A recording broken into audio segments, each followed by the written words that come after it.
Thank you. Thank you, thank you. Thank you, Dean Sloaner. Appreciate that. Hi. Hi. I'm so happy to be here. Let's jump right in. Yeah, well, first, I just met Coach, and he's a cool dude, too. And both Coach Dawkins, all my guys, Coach Shaw, I love those guys. We should clap. You got great coaches here. Oh. That was one of my highlights. I was like, I hope I get to meet him. I met his mom, but I didn't meet him yet. So, I'm sorry. I'm giggly like, yeah. All right, well, then let's start with sports. Let's start with basketball. Okay.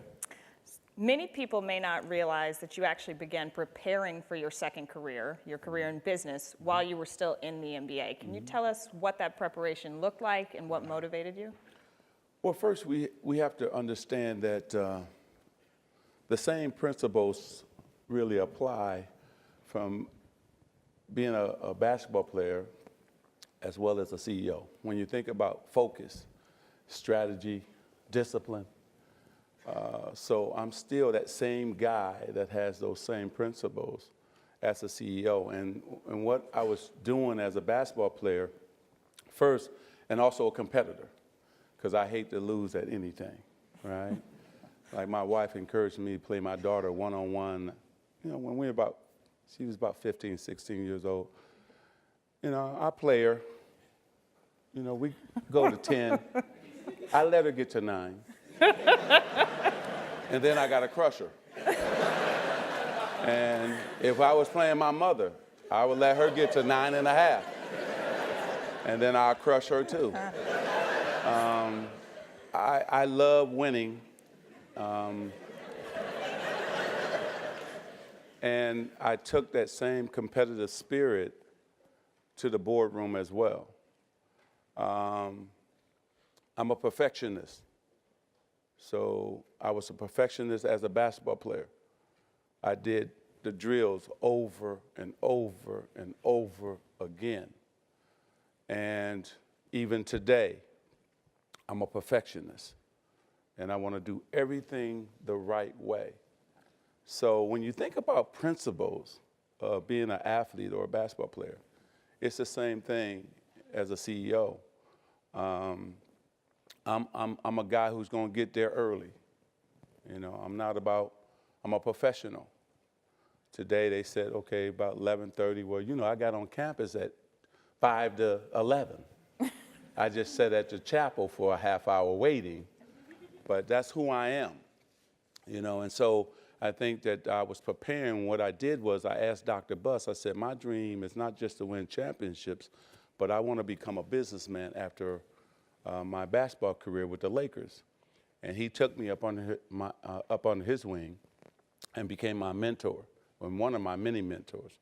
And so he taught me Laker business, opened the books up to me, let me see how the Laker business was being run day to day. Then and I was one of these guys that was crazy, so I called the PR man from the Lakers and I said, look, I want to know all the people who sit on the floor. I want to know their phone numbers and names. So I cold called 20 people and said, will you go to lunch with me? And they said, yeah. So Surprise, surprise. I took advantage of my platform, trust me. And so I picked their brain about business, what made them successful, and I incorporated it into my own style. And so while I was playing basketball, yes, I was getting ready, but make no mistake about it, I was 150% in with being a Laker and being the best basketball player I could be. In the off season, I was preparing for this life after basketball. But I was a crazy basketball player, much like I am CEO, because when you're trying to prove people wrong, first they said I wouldn't be able to play point guard at 6'9", so I had to prove them wrong. Then they said I couldn't go from the basketball court to the boardroom, and it's been my pleasure proving them wrong again. And so I'm a guy who goes all the way in, and I love doing what I'm doing. But basketball prepared me for the business room, no question about it. You know, if it wasn't for basketball, I don't think I could be the CEO that I am today. I think you touch on some good lessons that you learned in transitioning your career. There's a lot of people who come to business school hoping to pivot out of one career and into another, basketball pun intended. Right. And what would be Okay. what would be your top piece of advice for them? Well, first of all, you got to take your ego out of it. See, what made me a great basketball player wouldn't make me a great CEO. I have to understand, because I didn't know business. So that's why those mentors were so important to me. And then somebody finally is going to say no to you.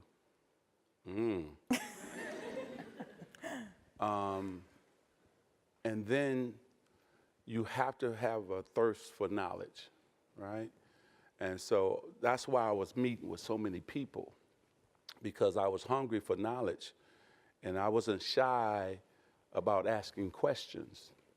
And so I think for me, it was just making sure I got in the right rooms with the right people, make sure I got enough experts in terms of being my mentors, that experts in business, and then make sure that then I apply what I learned from them. A lot of times athletes, we're such in our own world that we forget that, you know, after we retire, you're still young, and you have a whole life to live. You know, I retired in my 30s, and so I still had a lot of life and a lot of living to do. And so I'm so happy that I knew my second life was going to be in business. I didn't think it was going to get to this level. I never thought in my wildest dreams it would get to where I am today. But I knew I wanted to be a businessman, and I was going to do everything in my power to become a successful one. Well, you did become very successful, and I want to play back to earlier in your career. You had an early partnership with Starbucks, and around 1998, you opened 125 stores for them in low-income neighborhoods. Right. It was the first time Starbucks had done something like that. Your stores were more successful than the national average. You don't own those anymore, but can you talk about how important that deal was in your career? Well, let me go back before that one, because the Magic Johnson Theater set up that one. And I did my homework and research and found out minorities were the #1 group of people going to the movies at that time, but we didn't have no theaters built in our community. And I said, wow, if we're the #1 group of people going to the theater, or to the movies, if I build them, they will come. The demand was already there. Yeah. So I met with the Sony execs and told them, look, the growth of your business have to be through urban America. We got an unbelievable spending power. Look at our spending power right now. African Americans, $1 trillion spending power. Latinos, another $1 trillion spending power, and growing. And I'm sitting there saying, wow, that's a lot of disposable income, and that could make my business become successful very quick. And so they said, let's do it. I put up half the money, they put up half the money.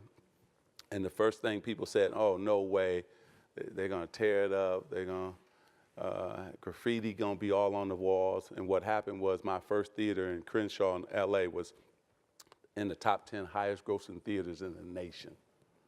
And what we had to do was tweak the concession stand a little bit, because minorities, we're a little bit different than everybody else. So we grew up on Kool-Aid, so I had to have strawberry, grape, orange, soda. We don't drink just Coke. Yeah.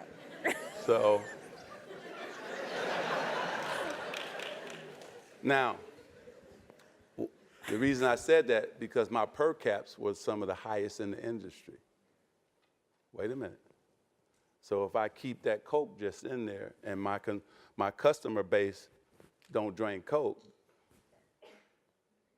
I'm not successful, right? Then I had a spicier hot dog, some jalapeno peppers. That was the first time in theater history that ever happened, right? And so I was able to understand my customer base and over-deliver to them.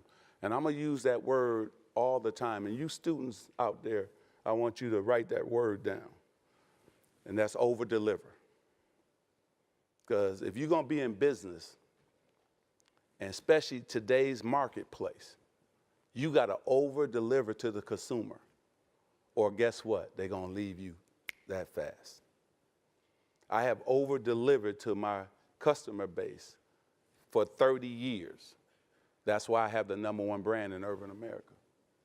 And so if I had just kept Coke in there, not the hot dog change, it would have been a problem. Let me tell you a little quick story about how they looked at me as a basketball player. So we're about to open my first theater on Crenshaw in LA.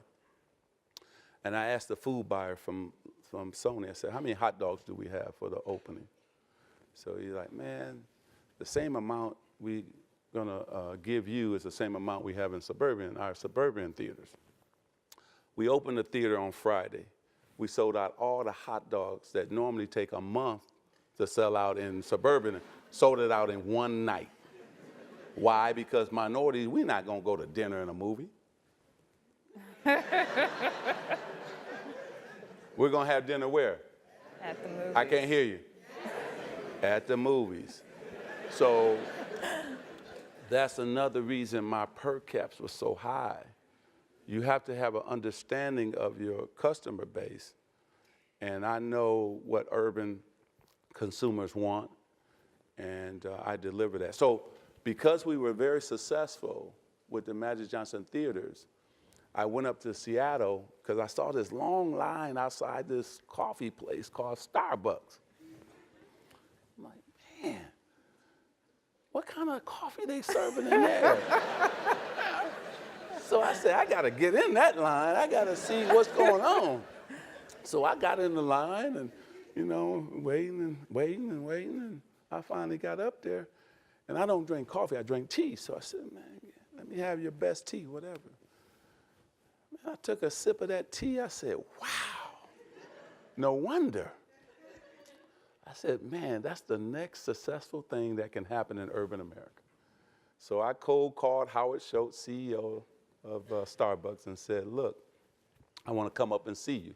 So I flew up to Seattle, and we had a meeting, and thank God he was a basketball fan and season ticket holder of Seattle Supersonics. And we sat down and talked, and I told him the growth of his business would be through urban America because, Starbucks got a store. Man, they saturate the market, which is great. They dominate the market. And I said, but there's none in urban America, and we got this great spending power, and I knew that it would be successful in urban America. He said, well, we don't do franchisees. I said, I'm not here to become one. I want to be your partner. I put up half the money, you put up half the money. So he said, well, I got to sell it to the board. Let's have a couple more meetings. So long story short, we had about 4 more meetings. And then he finally decided to come down and see how we manage my theaters. And this is really important to a lot of you young people out there. You got to make sure that what you're selling and what you tell people is going to be the truth, right? When they come and see what your business looks like, everything that you told them is sure better look like that. So sure enough, he comes down on a Friday night, and thank God Whitney Houston's first movie was coming out, Waiting to Exhale. So I had about 4,000 or 5,000 African-American women wrapped around the corner trying to get in to see this movie. So Howard we come around the corner, and he's like, wow, man. He was amazed we had this many people waiting to see this movie. Got inside, the concession stand was just, we were making money like crazy because everybody was ordering something. And then finally the movie started. So we sat in, one of my biggest house was 500 seats. And the movie got going about 20 minutes in, and every African-American woman in there thought they knew Whitney Houston personally, so they started talking to the screen. Girl, why you still with him? You should dump him. And so Howard grabs me out the theater, true story, and said, Earvin, I've never had a movie-going experience quite like this. And he said, you got the deal. So we did 3 as a test. And this is where that word comes in, young people. So he gave me 3 to test. So I had to over-deliver with the 3. So when I looked up, I said, okay, we got to tweak Starbucks just a little bit to fit in urban America. The coffee was great, but the dessert was not. We don't quite know what scones are, so I had to take the scones out of my Starbucks and put sweet potato pie, pound cake, sock-it-to-me cake, peach cobbler. They said, no way minorities would pay $3 for a cup of coffee. Well, we proved everybody wrong. My per caps were higher than his per caps. And it went from building 3 to building 125. The multiple was already negotiated. So when my contract was up in terms of the number, 125, I sold them all back to Howard. And I walked away with a big smile on my face. And so, and he did too, because he says already in all the interviews that he's been able to do after our partnership, he said how our stores really changed Starbucks, brought in a lot of minority managers, district managers, employees. And so, and now he's built now 500 to 1,000 stores in urban America, and it's great. So it's great for me to be the guy who opened the door for Starbucks going into urban America. And we should clap for that, because that's a great thing.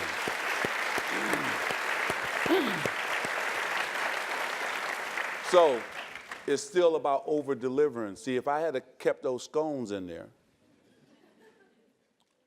my per caps wouldn't have been $4.59.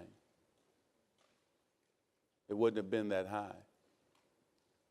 So because I changed out those desserts, and then I also took out the Lawrence Wells music that they play in the regular Starbucks, and I put in Prince, Motown music, Earth, Wind, and Fire, things that resonate with the urban consumer.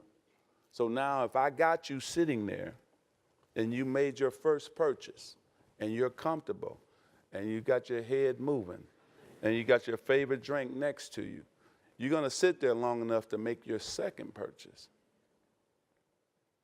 See, and then minorities, if we call a place, that's my place, like that's my restaurant, that's my burger place, whatever it is, that's where we're going to go all the time,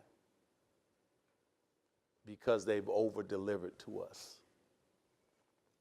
And you're the same way. And so that's why you have to over-deliver.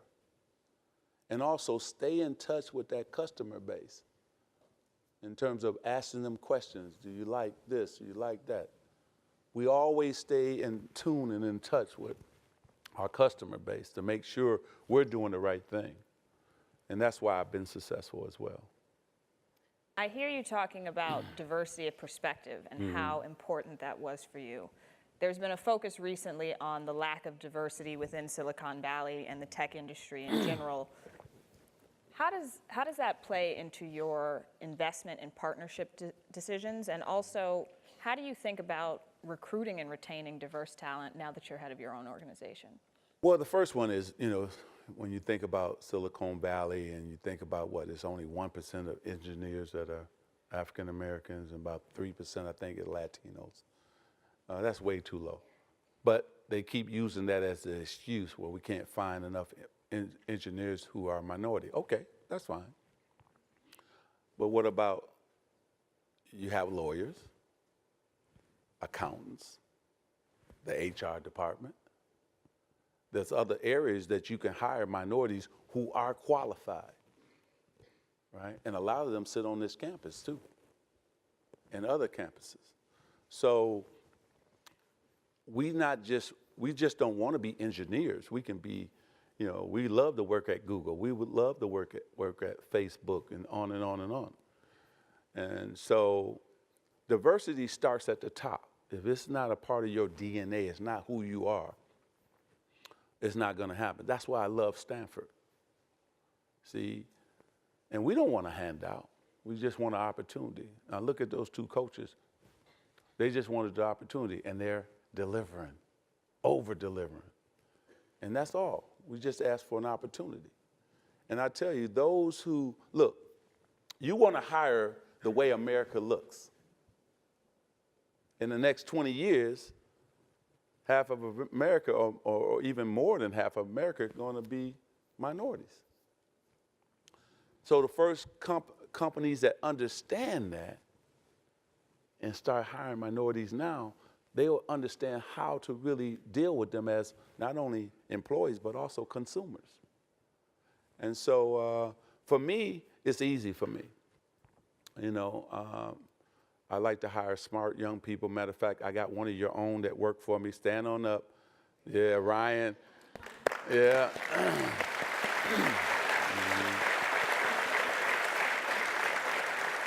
And Ryan, I tell you what's great about Ryan. Ryan was here on the campus a couple years ago, and he was doing some internship work for us, right? And so that's when we were thinking about buying the Sparks. So we put Ryan on the Sparks deal. And it was Ryan's, he analyzed the numbers. He came back to myself and said, he thought at the number that we were going to pay for the Sparks, that it was going to be a good deal. If he had said, don't do the Sparks deal, I wouldn't have done the Sparks deal. So we got young, bright minds like Ryan in our company.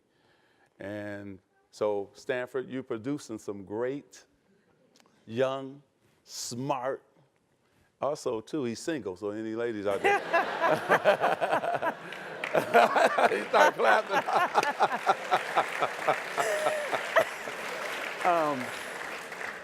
And then once he analyzed that deal and broke it down for me, I knew that I wanted him because you have to have people skills to work for me too.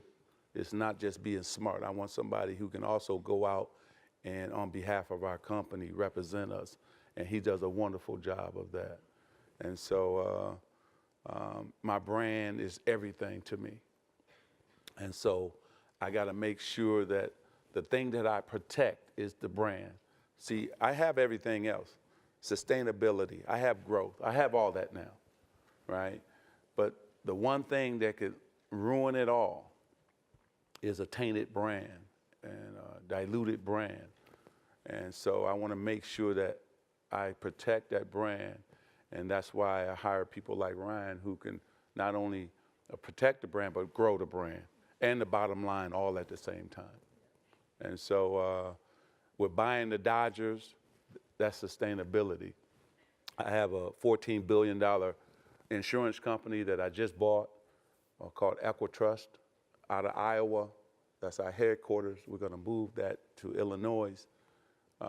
It's doing game-buster business. We're growing it. And so when I look at it, I have everything that I want now, right? I was fighting for first respect because they didn't respect me when I first came in the boardrooms because they still looked at me as a basketball player. But that Starbucks deal changed all of that. See, I drove ROI. I took Howard's brand. It was already huge, but I took that brand to another level. It was the first company ever. Jay Leno picked up a Starbucks cup live on TV and said, why are you charging those people that kind of money for a cup of coffee, right? And we all laughed, but Howard Schultz was happy, like, wow. I was just on the Tonight Show and then cost me $1. Yeah. You see what I'm saying? So we were able to grow the brand of Starbucks for free, and also at the end of the day, also be able to grow the bottom line too. And that's why that partnership was the one partnership that really got me everything that I wanted. And then I've had the #1 real estate, when you think about fund in terms of an urban fund. So we did 300 million, we did 600 million, our second fund, and our third fund, we did $1 billion. And then we had an equity fund with Ron Burkle's company, Ukaipa Johnson. So we went out and raised about 500 million. So that's when I bought a lot of we bought about 20 radio stations, we bought Soul Train brand, on and on and on. With the real estate fund, if you think about the W in Austin, Texas, you think about the Hilton in Washington, D.C., all those things, all those properties we still own. And the Transamerica building downtown Los Angeles, we used to own that. And so those are the type of properties that we invested in. And so it was really unique and special that I could go from the basketball court, dribbling that little basketball, to having a real estate fund, having an equity fund. And now I'm with Guggenheim, and Mark Walter told me, you don't have to go out and raise money no more. We manage about $200 billion. Just come see us. Okay. And I tell you, this is a quick story for some of you, because some of you are going to be disappointed. I got to stand up for a minute. Is that okay? All right. I know I'm at Stanford and everything, so all these smart people, because I might be working for one of them one day. You don't mind me changing a little bit, Dean, do you? Okay, cool, because I can't just sit down all the time. Young people. So when I first went out to raise my first fund, I went up to CalPERS, right down the road from here. And they turned me down 4 times. And the last time the committee turned me down, they said, well, why haven't some other minority come to raise money and do what you're talking about doing? And I couldn't answer that question, right? I was up there to have them give me around $50 million to invest in urban America. That was unheard of at that time. And so finally I went up the time after that, the 5th time, and they finally said, you know what? We're going to give you the $50 million. And if you, I'm going to come back to that word, if you over-deliver with the $50 million, you can come back and get $100 more million. I bought a shopping center for $22 million. It was 40% occupied. I made that center 100% occupied. I resold that center for $48 million. Took the 26 back up to Sacramento and said, here you go. And guess what happened?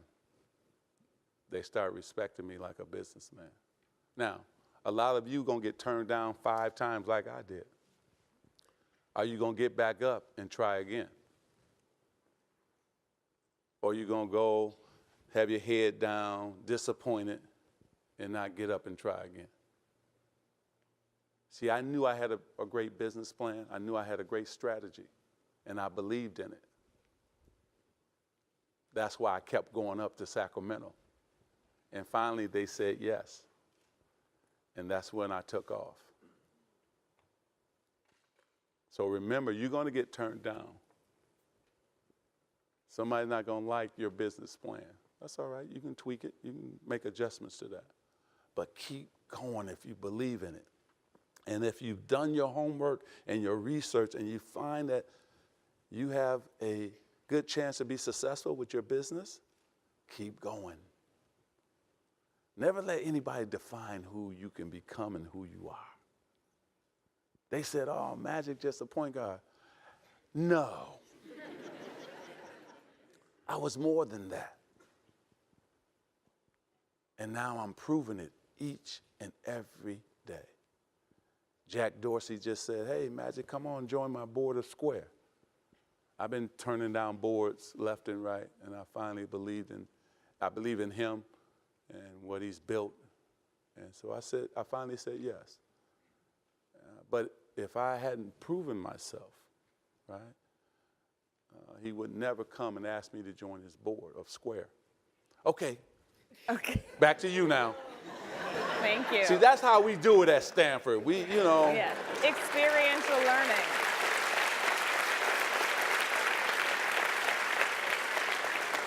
Yeah, Something I everything- live by too. Young people, write this down. Always be ready to adapt and adjust. I'm serious. Market change, you got to be ready to adapt and adjust. And we did that with my real estate fund. We had built some condos. The market just, remember, banks wasn't loaning, no more money, and everybody was in trouble, right? But quickly we said, oh, wait a minute. We can change to a renter's model just that fast. And guess what happened? It didn't affect our bottom line. We still were successful because we were smart enough to say, okay, it's not going to work because nobody can get loans, but we can go to a renter's model and it can still work for us. So make sure you're quick and nimble enough to say, you know what? I can adapt and adjust to what's going on in the marketplace today. I can change my business or tweak my business to make it still work.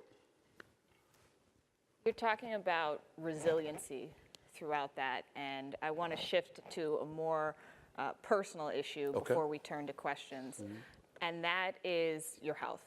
And you contracted HIV at the height of your superstardom in basketball, and overnight you became the face of a disease that at the time people thought was a gay white man's disease.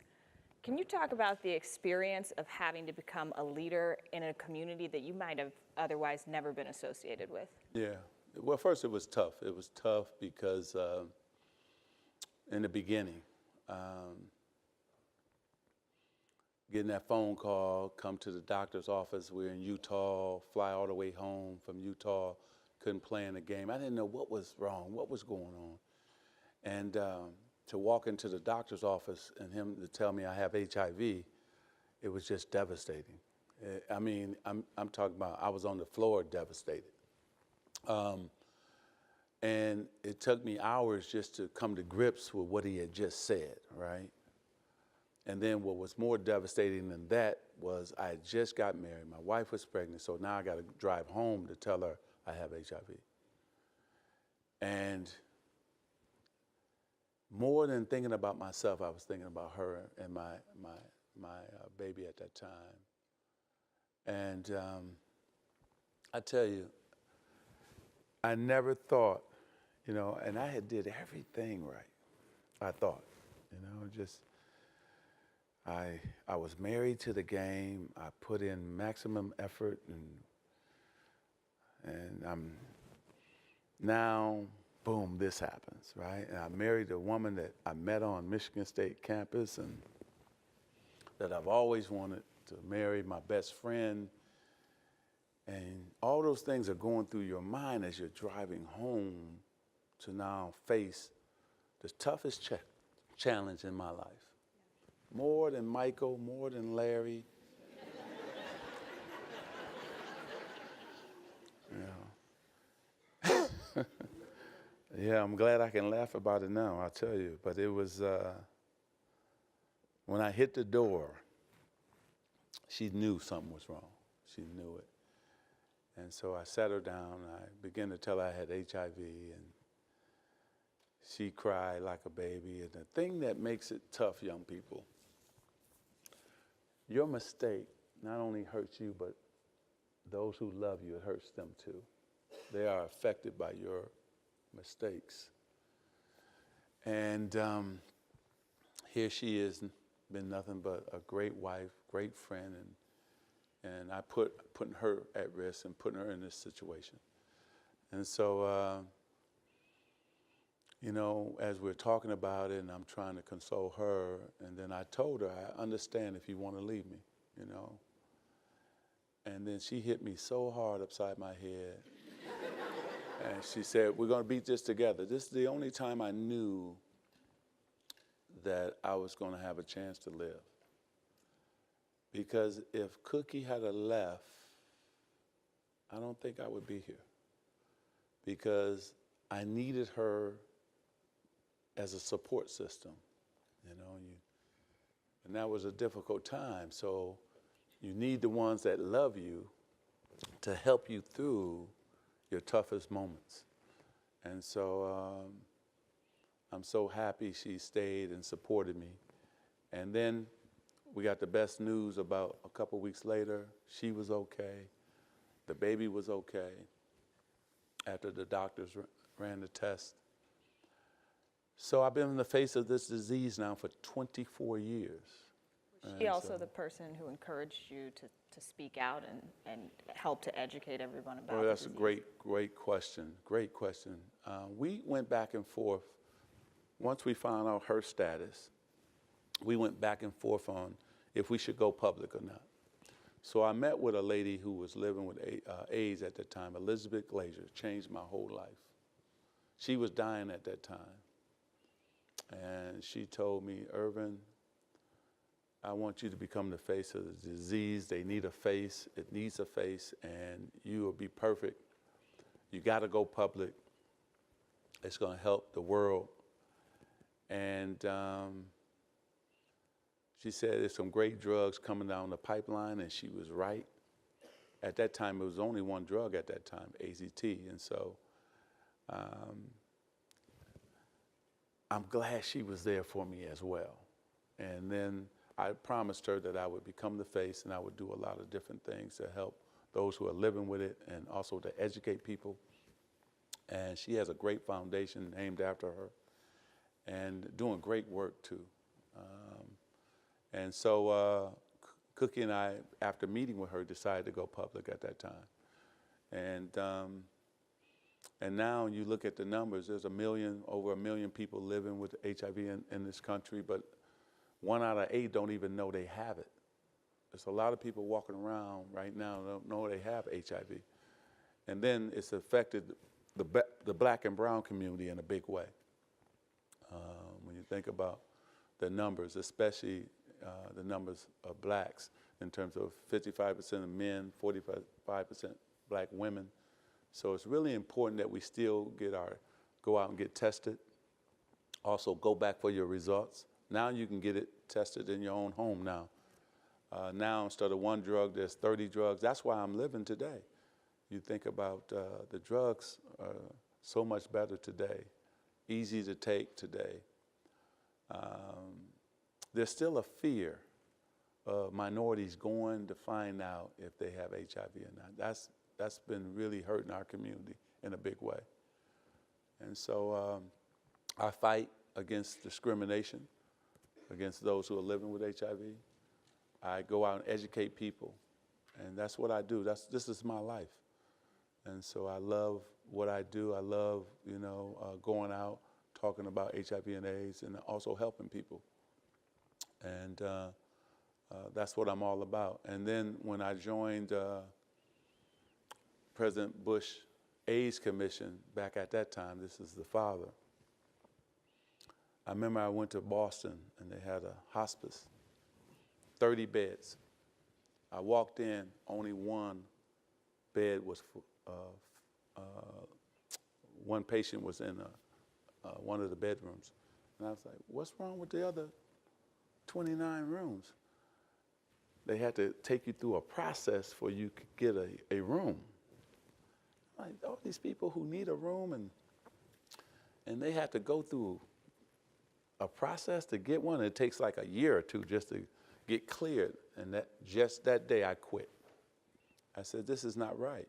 There's people who need rooms who have to be on the street, and we take them through this long process. And so I quit that day and I built the Magic Johnson Foundation, and we've already given out almost about $15 million to different AIDS organizations. We've tested over 40,000 minorities. So this is what I do every day. I love it, And not just the HIV and AIDS side. We have 120 students on scholarship right now, colleges all over the country. We built 16 technology centers. And because a lot of minorities can't afford to have a computer in their home, So we give them access to one. And so these are the things that we do every single day. And then the last thing I just started was Magic Johnson Bridgescape Academies, because right now the problem we have in urban America is so many dropouts right now. So we're building these drop back in centers where kids can get off the street, get their high school diploma. And it's so great that we've graduated 400 students so far. And guess what? A lot of them are in college right now. So we should clap for that.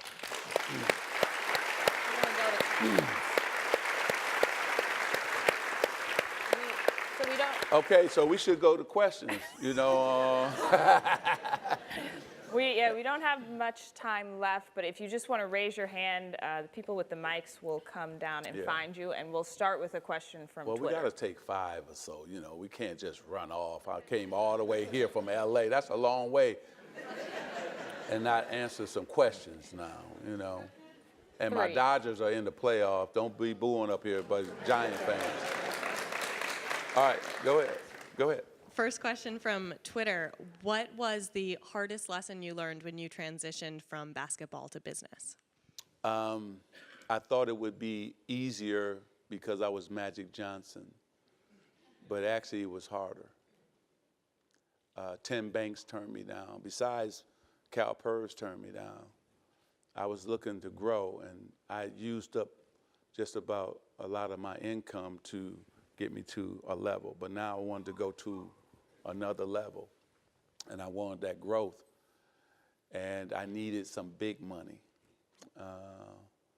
And so I went to the banks, and 10 of them turned me down. And then I said, well, if 10 turned me down, I'm going to make sure everybody turned me down. So I went to the next bank, and they said yes. And it's really funny. What's your name? I'm Gracie. Gracie, it's really funny, right?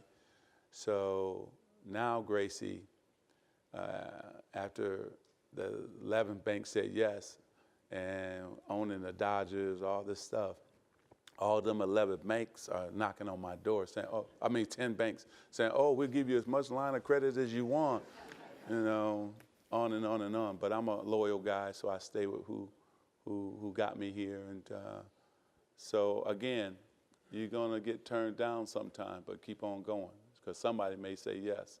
And so I was blessed that somebody said yes and believed in me and my strategy and believed in urban America too.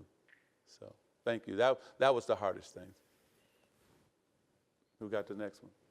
Right here. Okay. Hey, my name's George. I have a question.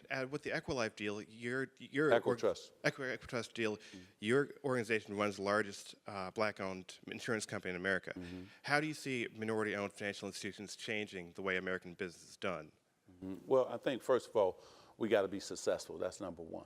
You know, always remember that you can only change things when you're successful, and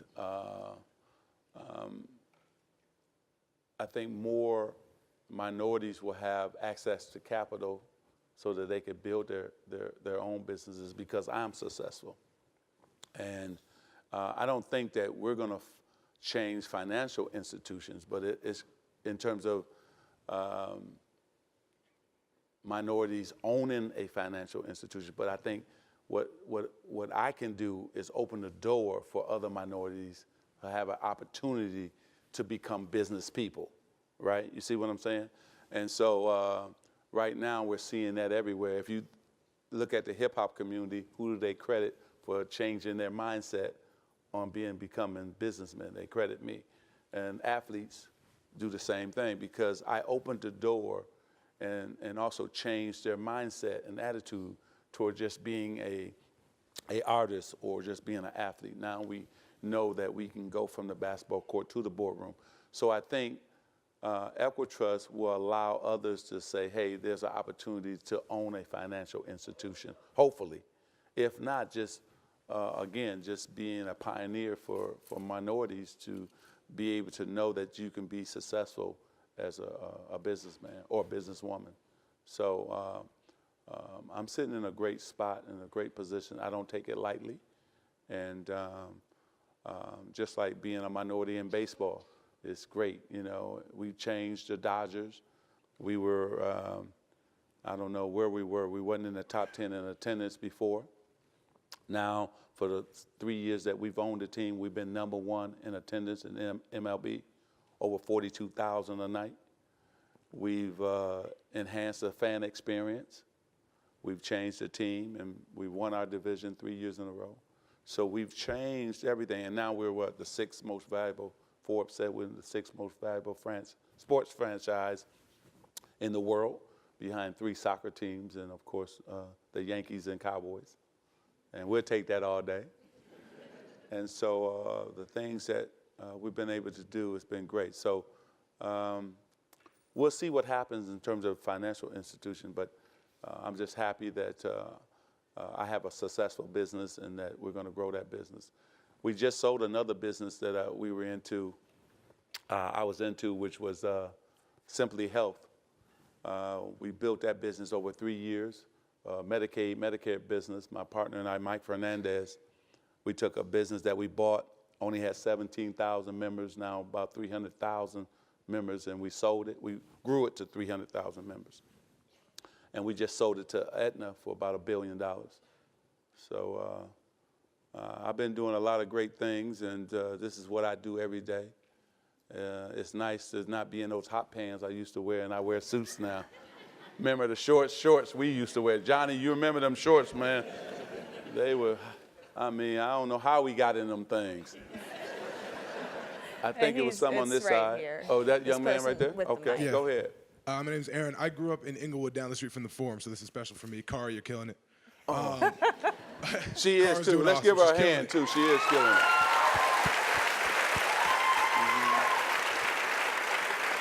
So my question is, can you talk about the conflict or lack thereof between helping a community that you came from, that you grew up with, you know, a socioeconomically disadvantaged community, and also wanting to make money yourself? Well, there's no conflict.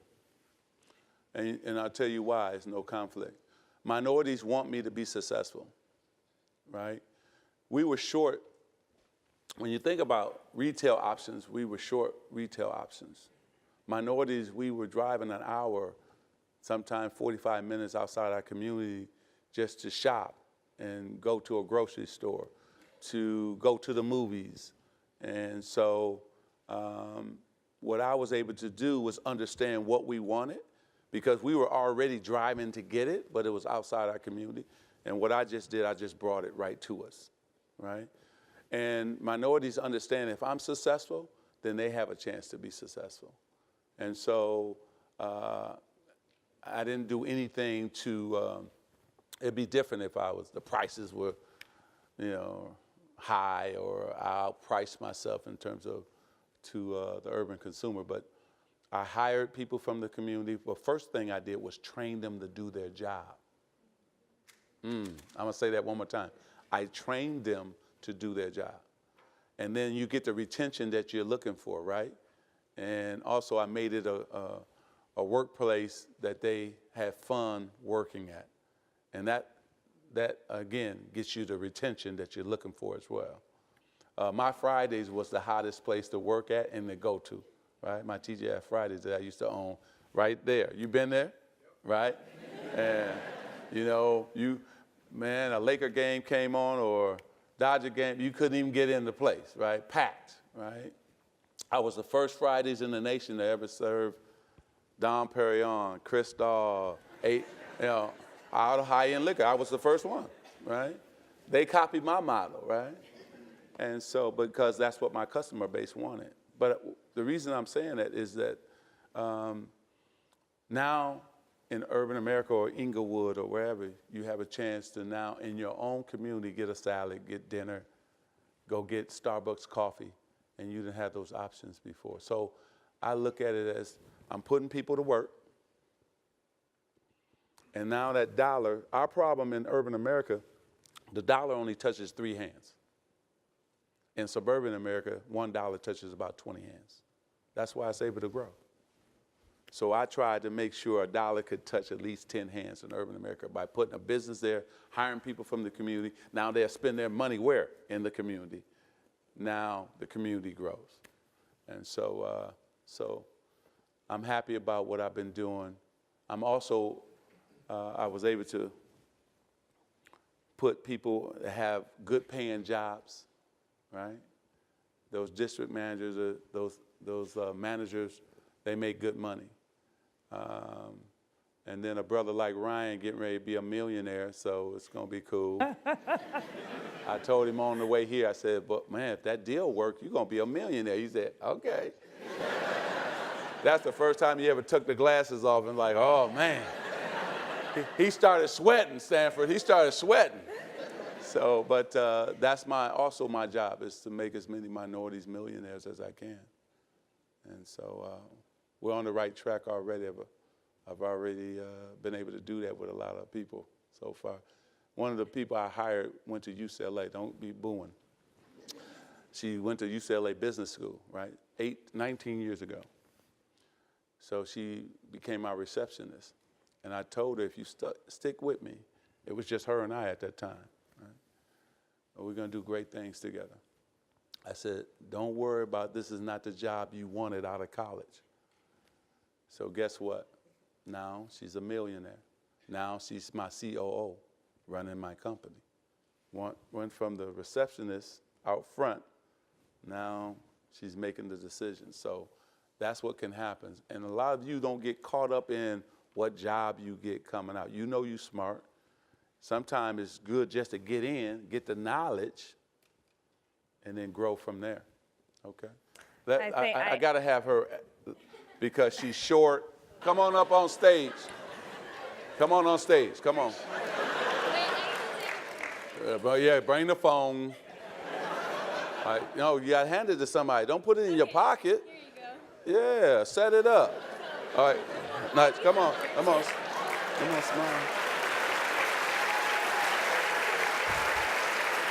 All right, hold, turn around, back to back.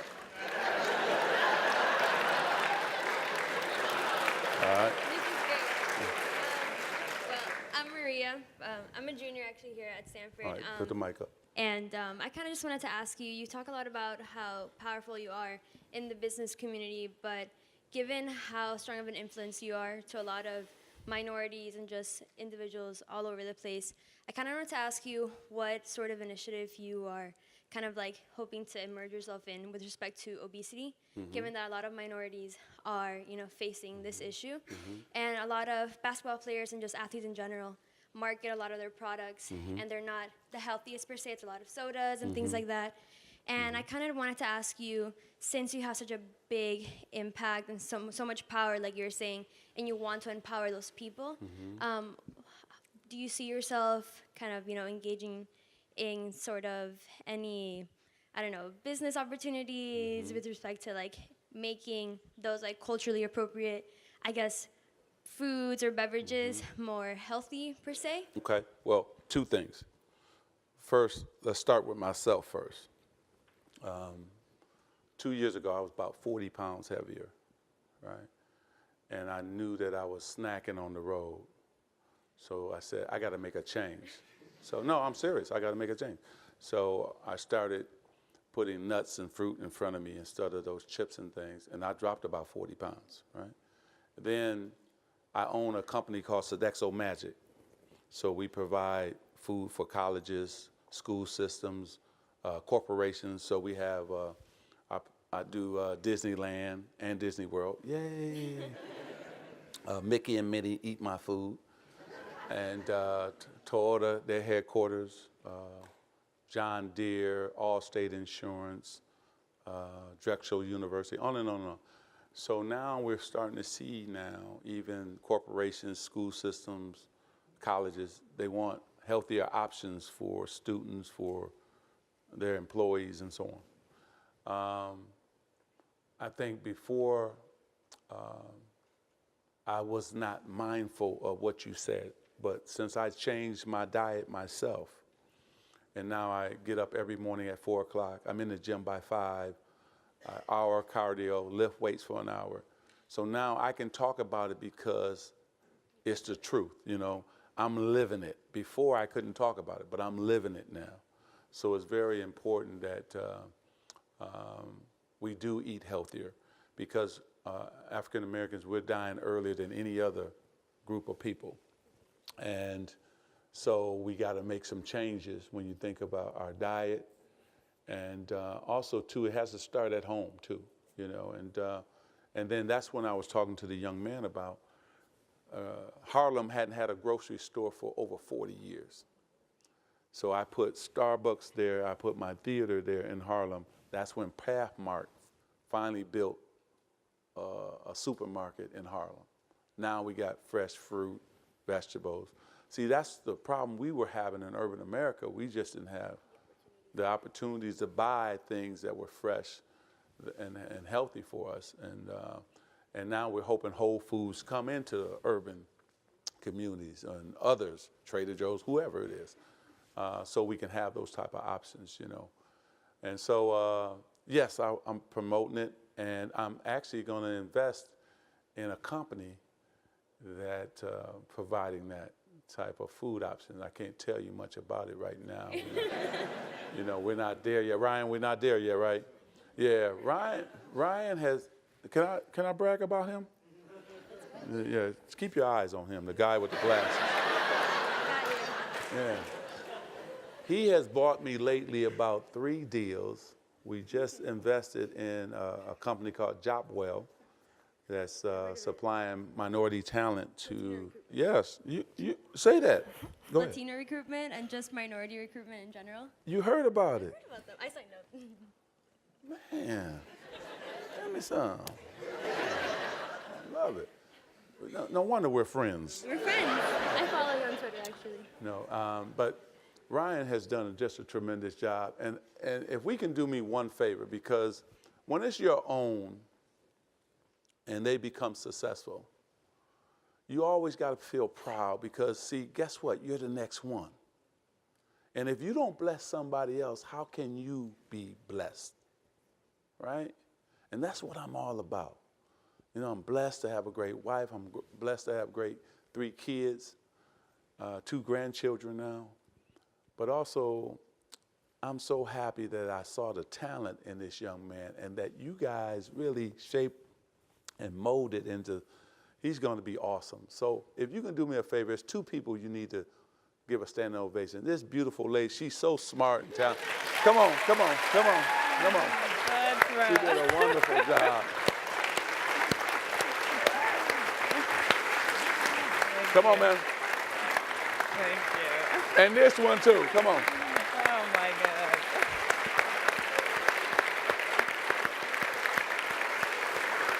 So, listen.